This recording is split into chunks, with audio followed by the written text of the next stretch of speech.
ನಿನ್ನೆಯಿಂದ ಪ್ರಾರಂಭವಾಗಿರುವಂತಹ Bengaluru tech summit ಇಂದು ಸಹ ಮುಂದುವರೆದಿದೆ. ರಾಜ್ಯ ಐಟಿ ಬಿಟಿ ಇಲಾಖೆಯಿಂದ ಆಯೋಜನೆಗೊಂಡಿರುವಂತಹ ರಾಜ್ಯ ಸರ್ಕಾರದ ಮಹತ್ವಾಕಾಂಕ್ಷೆಯ ಕಾರ್ಯಕ್ರಮ ಬೆಂಗಳೂರಿನ ಬಿಐಇಸಿಯಲ್ಲಿ ನಡೀತಾ ಇದೆ. ವಿಶ್ವದ ಐಟಿ ದಿಗ್ಗಜರನ್ನ ಸೆಳೀತಾ ಇರುವಂತಹ ಸಮ್ಮಿಟ್ ಇಂದು ಹಾಗೆ ನಾಳೆ 2 ದಿನ ಕಂಟಿನ್ಯೂ ಆಗುತ್ತೆ. ಸುಮಾರು 58 ದೇಶಗಳ ಪ್ರತಿನಿಧಿಗಳು ಈ ಸಮ್ಮಿಟ್ನಲ್ಲಿ ಭಾಗಿಯಾಗಿದ್ದಾರೆ. ಹೊಸ ಅನ್ವೇಷಣೆಗೆ ಈ ಸಮ್ಮೇಳನ ದಾರಿ ಮಾಡಿಕೊಟ್ಟಿದೆ. ಇನ್ನು ಈ ಕಾರ್ಯಕ್ರಮದಲ್ಲಿ ಸಚಿವ ಪ್ರಿಯಾಂಕ್ ಖರ್ಗೆ, ಕಿಯೋನಿಕ್ಸ್ ಅಧ್ಯಕ್ಷ ಶರತ್ ಬಚ್ಚೇಗೌಡ ಸೇರಿ ಹಲವರು ಉಪಸ್ಥಿತರಿದ್ದರು.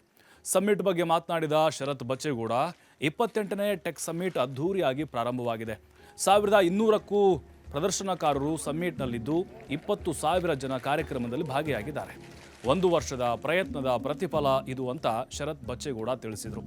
ಅಥವಾ ಬೆಂಗಳೂರಿನ ಆವಿಷ್ಕಾರದ ವರದಿ ಬಿಡುಗಡೆ ಮಾಡಿದ ಸಚಿವ ಪ್ರಿಯಾಂಕ್ ಖರ್ಗೆ, ನಾಳೆ ಪ್ರಮುಖ ಕಾರ್ಯಕ್ರಮವಾಗಿ ಫ್ಯೂಚರ್ ಮೇಕರ್ಸ್ ಕಾನ್ಕ್ಲೇವ್ ಮಾಡ್ತಾ ಇದ್ದೇವೆ.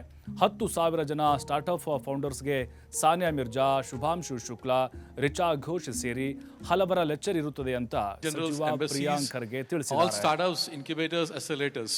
We're very proud to now go for the 4th edition of the Bangalore Innovation Report, prepared in collaboration by KDM and Excel Partners and 31 Capital and many others.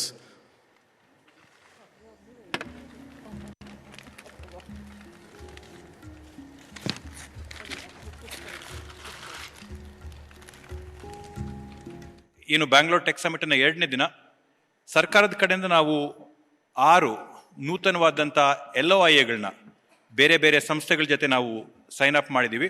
Drone federation of India ಅಂತೇಳಿ, they are investing up ರಫ್ಲಿ between 50 to 100 crores here in Karnataka. They are setting up their facility, a drone testing facility in Chikbalapur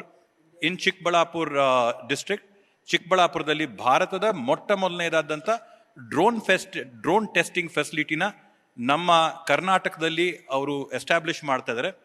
ಈ 6 LOIಗಳ ಬಗ್ಗೆ ವಿಶೇಷತೆ ಹೇಳ್ಬೇಕಂದ್ರೆ, ಈ 6 LOIಗಳು ಕೂಡ leap ಅಡಿಯಲ್ಲಿ ಬರ್ತವೆ. ಅಂದರೆ ಲೋಕಲ್ ಎಕಾನಮಿ ಆಕ್ಸಿಲರೇಟರ್ ಪ್ರೋಗ್ರಾಮ್ ಅಂತ ಏನು ನಾವು ಸರ್ಕಾರದ ವತಿಯಿಂದ ಮಾಡಿದ್ದೀವಿ, ಅಭಿವೃದ್ಧಿನ ಬೆಂಗಳೂರಿನ ಹೊರಗಡೆ, ಬೆಂಗಳೂರಿನ ಹೊರಭಾಗಗಳಲ್ಲಿರ್ತಕ್ಕಂಥ ಜಾಗಗಳಿಗೆ ತೊಗೊಂಡು ಹೋಗಬೇಕು ಅಂತೇಳಿ. So leap covers the local economy acceleration and the beyond Bangalore initiative. So all of these 6 LOIs have been signed beyond Bangalore.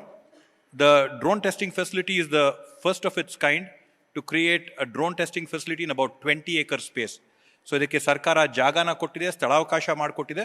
ಮತ್ತು PPP ಆಧಾರದಲ್ಲಿ drone testing federation of India ಜೊತೆ ಸಹಯೋಗದೊಂದಿಗೆ ಡ್ರೋನ್ ಟೆಸ್ಟಿಂಗ್ಗೆ ಇಲ್ಲಿ ಒಂದು ಪ್ರೋತ್ಸಾಹ ಕೊಡೋಕ್ಕೆ, ಉತ್ತೇಜನ ಕೊಡೋಕ್ಕೆ ಮತ್ತು ಅಲೈಡ್ ಇಂಡಸ್ಟ್ರಿಗಳನ್ನ ಅಲ್ಲಿ ಸುತ್ತಮುತ್ತ ತರೋಕ್ಕೋಸ್ಕರ ಒಂದು LOIನ ಸೈನ್ ಮಾಡಿದ್ದೀವಿ. We are anticipating that this is going to create anywhere between 500 to 600 jobs around the drone testing facility.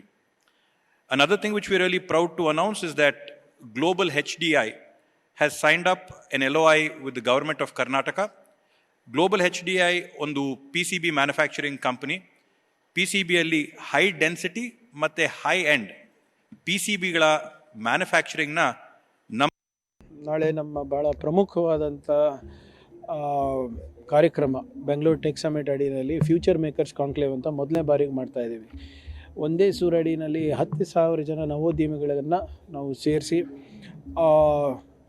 ಕೆಲವು ಇಂಪಾರ್ಟೆಂಟ್ ಪರ್ಸ್ನಾಲಿಟೀಸ್ ಯಾರಿದ್ದಾರೆ ಅವ್ರ ಹತ್ರ ಅವರಿಗೆ ಸಂವಾದವನ್ನು ಮಾಡಿಸ್ತಾ ಇದ್ದೀವಿ. ಶುಭಂ ಶುಕ್ಲಾ ಇರ್ಬೋದು, ಸಾನಿಯಾ ಮಿರ್ಜಾ ಅವರು ಇರ್ಬೋದು, ನಮ್ಮ ಝೆಪ್ಟೋ CEO ಅವರು ಇರ್ಬೋದು. ಆದರೆ ಅವರ ಏನು ಒಂದು ಜೀವನದ ಪಯಣ, ಆಗುಗಳು, ಮತ್ತು ಯಾವ ರೀತಿ ಅವರು ಯಶಸ್ಸನ್ನು ಸ್ವೀಕಾರ ಮಾಡಿರ್ತಾರೆ, ಯಾವ ರೀತಿ ಅವರು ವೈಫಲ್ಯವನ್ನು ಸ್ವೀಕಾರ ಮಾಡ್ತಾರೆ, ಇದೆಲ್ಲನೂ ಕೂಡ ನವೋದ್ಯಮಿಗಳಿಗೆ ಭಾಳ ಇಂಪಾರ್ಟೆಂಟ್ ಇರುತ್ತೆ. ಸೊ ಅವೆಲ್ಲ ಒಂದು ಲೈಫ್ ಲೆಸನ್ಸ್ ಅಂತ ನಾವು ಏನು ಹೇಳ್ತೀವಿ, ಅದನ್ನು ಎಲ್ಲ ಚರ್ಚೆ ಮಾಡ್ತಾರೆ. ಮತ್ತು ವಿಶೇಷವಾಗಿ ಡೀಪ್ ಟೆಕ್ ನವೋದ್ಯಮಗಳಿಗೆ ಮೊದಲನೇ ಬಾರಿಗೆ ಒಂದೇ ವೇದಿಕೆಯಲ್ಲಿ ಸರ್ಕಾರ ಮತ್ತು ಖಾಸಗಿ ಸಂಸ್ಥೆಗಳು ಸೇರಿ ಸುಮಾರು 600 ಕೋಟಿ ರೂಪಾಯಿಯನ್ನು ನಾವು ವಿತರಣೆ ಮಾಡ್ತಾಯಿದ್ದೀವಿ. ಖಾಸಗಿ ಸಂಸ್ಥೆಗಳಿಂದ ಸುಮಾರು 462 ಕೋಟಿ ರೂಪಾಯಿ ವಿತರಣೆ ಮಾಡ್ತಾಯಿದ್ದಾರೆ. ನಮ್ಮ ಕಡೆಯಿಂದ 143 ನವೋದ್ಯಮಗಳನ್ನು ನಾವು ಐಡೆಂಟಿಫೈ ಮಾಡಿ ಅವ್ರಿಗೆ ಕೂಡ ನಾವು ಏನು ಗ್ರಾಂಟನ್ನು ನಾವು ನೀಡ್ತಾ ಇದ್ದೀವಿ. ಸೊ ಒಟ್ಟಾರೆ ಇದು ಫ್ಯೂಚರ್ ಮೇಕರ್ಸ್ ಕಾನ್ಕ್ಲೇವ್ನಲ್ಲಿ ಶುಭಾಂಶು ಶುಕ್ಲಾ ಅವ್ರು ಇರ್ಬೋದು, ಸಾನಿಯಾ ಮಿರ್ಜಾ ಅವ್ರು ಇರ್ಬೋದು, ನಮ್ಮ ರಿಚಾ ಗುಪ್ತಾ ಅವ್ರು ಇರ್ಬೋದು, ನಮ್ಮ ಮಹಿಳಾ ತಂಡದ ಕ್ರಿಕೆಟ್ ತಂಡದ ವಿಕೆಟ್ ಕೀಪರು, ಬ್ಯಾಟ್ಸ್ವುಮೆನ್ನು ಅವರೆಲ್ಲರೂ ಬರ್ತಾ ಇದ್ದಾರೆ. ಸೊ ಒಟ್ಟಾರೆ ಒಂದು ಒಳ್ಳೆಯ ವಾತಾವರಣ ಇರುತ್ತೆ ಮತ್ತು ನಮ್ಮ ಯುವಕರಿಗೆ ಮತ್ತು ಯುವತಿಯರಿಗೆ ಕಲೀಲಿಕ್ಕೆ ಭಾಳ ಒಂದು ಸುವರ್ಣವಾದಂಥ ಅವಕಾಶ ಇರುತ್ತೆ. ಸರ್, ಈ ಟೆಕ್ ಸಬ್ಮಿಟ್ ಎಷ್ಟು ಬಂಡವಾಳ ನಿರೀಕ್ಷೆ ಮಾಡ್ತಾರೆ? ನೋಡಿ, tech summit is not an investment summit. ಅದಕ್ಕೆ ನಾವು ಕರ್ನಾಟಕದಲ್ಲಿ ನಾವು ಮಾಡ್ತೀವಿ 2 ವರ್ಷಕ್ಕೆ ಒಂದು ಸರಿ. ಟೆಕ್ ಸಮಿಟ್ ಏನಿದೆ ಅಂದರೆ ನಮ್ಮ ರಾಜ್ಯ ಯಾವ ರೀತಿ ರಾಷ್ಟ್ರಕ್ಕೆ ನೀಲಿ ನಕ್ಷೆ ಹಾಕಬೇಕು, ನಾವು